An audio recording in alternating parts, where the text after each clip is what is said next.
Today I want to talk about condominium sales. I've had several calls lately about the TREC residential condominium contract and how best to deal with the HOA documents, resale certificate, and right of first refusal, if any. Well, first, I recommend the same thing as I recommend on single-family homes that are subject to homeowners associations.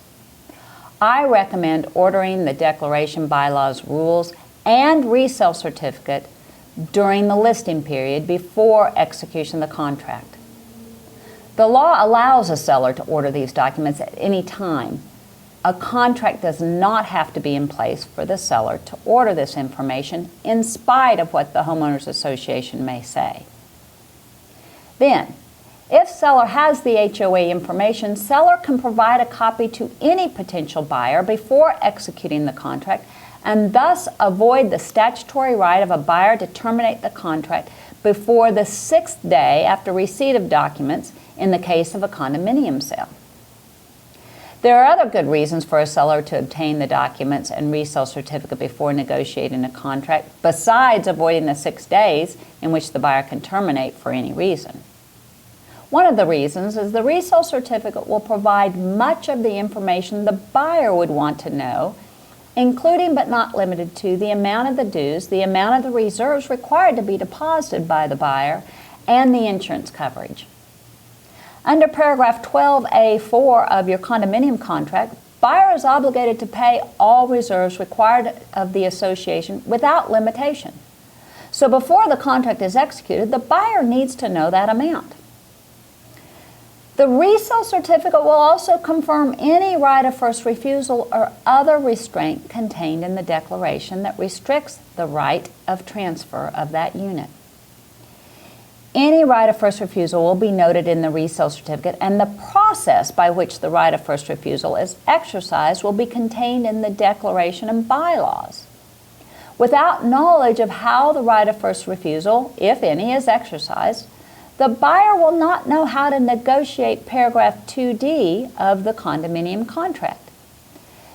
Paragraph 2D of the contract provides that if the condo does have a right of first refusal, then a waiver of such right or proof that the seller has complied with the requirements and no one has elected to exercise the right of first refusal must be obtained by the buyer within a negotiated number of days from the effective date of the contract, or the contract terminates.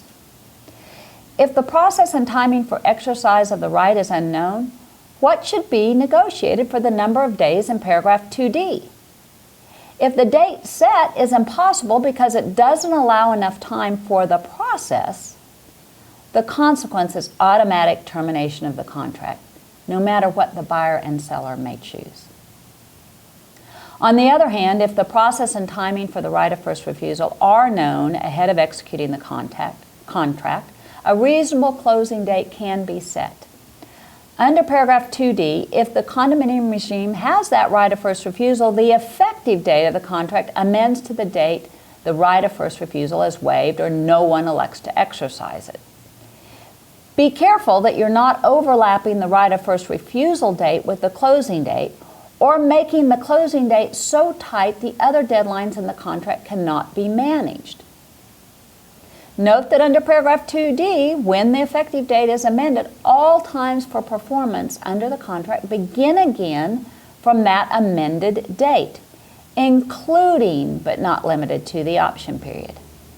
For example, if the option period provides for 7 days, then the 7 days begins again after the period runs for the right of first refusal. In my opinion, best practice would be to obtain the HOA documents before negotiating the contract.